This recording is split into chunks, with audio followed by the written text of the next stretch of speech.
আম আর লিচুর বাগানগুলোতে পরিচর্যায় ব্যস্ত সময় পার করছেন কৃষকরা। এ নিয়ে বিস্তারিত জানাতে যশোরের বাঘারপাড়া উপজেলার জামদিয়া আমের বাগান থেকে যুক্ত আছেন রিপন হোসেন, আর পাবনার ঈশ্বরদীর লিচু বাগান থেকে যুক্ত আছেন মাসুদ রানা। শুরুতে চলে যাব রিপনের কাছে। রিপন, কেমন ফলনের আশা করছেন বাগানীরা, জানাবেন।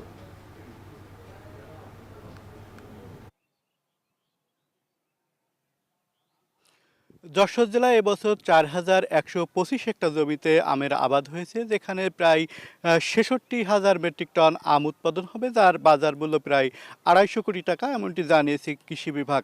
এই জেলা থেকে কিন্তু আম বিদেশেও রপ্তানি হয়। আমরা দেখেছি যে গত বছর ৪৪ মেট্রিক টন আম বিদেশে রপ্তানি হয়েছিল। এবছর আরও বেশি টার্গেট করেছেন তারা, বলছেন যে ১০০ মেট্রিক টন আম তারা বিদেশে রপ্তানি করবেন। এই যে জেলায় প্রায় ২৫০ জাতের আম রয়েছে, আমরুপালি, হিমসাগর, বিভিন্ন জাতের কিন্তু আম চাষ হয়েছে। আমরা যে বাগানটিতে রয়েছি এখানে আমরা দেখছি যে গাছে গাছে যে মুকুল এসেছে আমের, সেখানে মৌ গন্ধ বেরোচ্ছে, প্রজাপতিরা, মৌমাছিরা আনাগোনা করছেন। এবং কৃষি বিভাগের পক্ষ থেকে যেটি বলা হচ্ছে যে এবছর আবহাওয়া ভালো থাকায় আমের যে উৎপাদন সেটি অন্য বছরের তুলনায় এবছর বাড়বে। আমরা যারা আম চাষি রয়েছেন, যারা কৃষক রয়েছেন, তাদের সাথে কথা বলেছি। তারা বলছেন যে অন্য বছরের তুলনায় এবছর আমের যে গাছ রয়েছে সেই গাছগুলোতে মুকুল বেশি এসেছে, এবং যে আবহাওয়া সেটি কিন্তু ভালো রয়েছে, অর্থাৎ এবছর কুয়াশার পরিমাণটা কম রয়েছে, শেষ সময়ে শীতের পরিমাণটাও কম রয়েছে।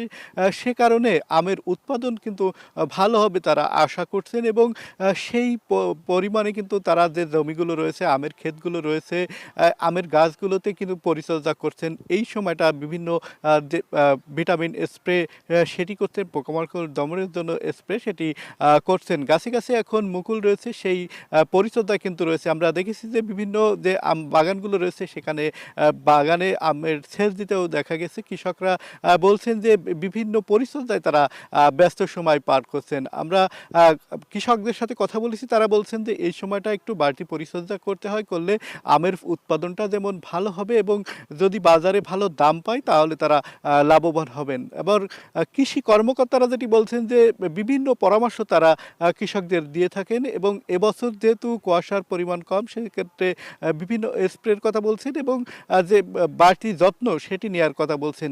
যশোর জেলায় বিভিন্ন জাতের কিন্তু আম চাষ হয়ে থাকে। তো সব মিলে এই ছিল আমের বাগান থেকে আমার কাছে সর্বশেষ আনি। আমরা আমের বাগানের পরিস্থিতি নিয়ে জানছিলাম, এবার একটু লিচুর বাগানের খবর জানতে চলে যাব পাবনায় রানার কাছে। রানা, লিচুর পাশাপাশি মধু সংগ্রহের জন্য কি ব্যবস্থা নিয়েছেন বাগানীরা?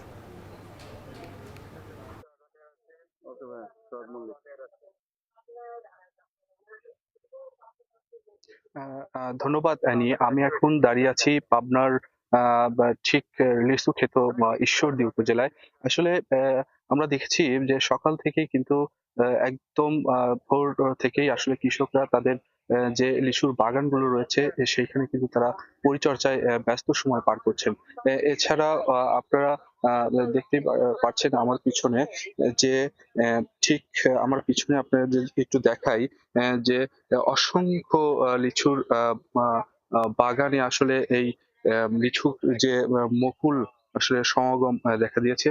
আমরা কৃষকদের সাথে কথা বলেছি, তারা আমাদেরকে জানিয়েছেন যে গত বছর লিচুর ভালো ফলন না হলেও এবার আশানুরূপ মুকুলের যে গাছের যে সমারোহ সেটি কিন্তু চোখে পড়ার মতো।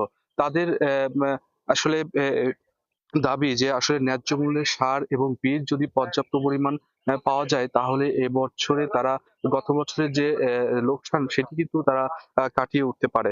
এছাড়াও আমরা কৃষি বিভাগের সাথে কথা বলেছি, তারা আমাদেরকে জানিয়েছেন যে কৃষকদের যে কারিগরি সহায়তার পাশাপাশি সকল প্রকার সহযোগিতাও কিন্তু তারা দিচ্ছেন। পাবনা জেলায় এবছর ৪,৬২৪ হেক্টর জমিতে লিচুর আবাদ হয়েছে।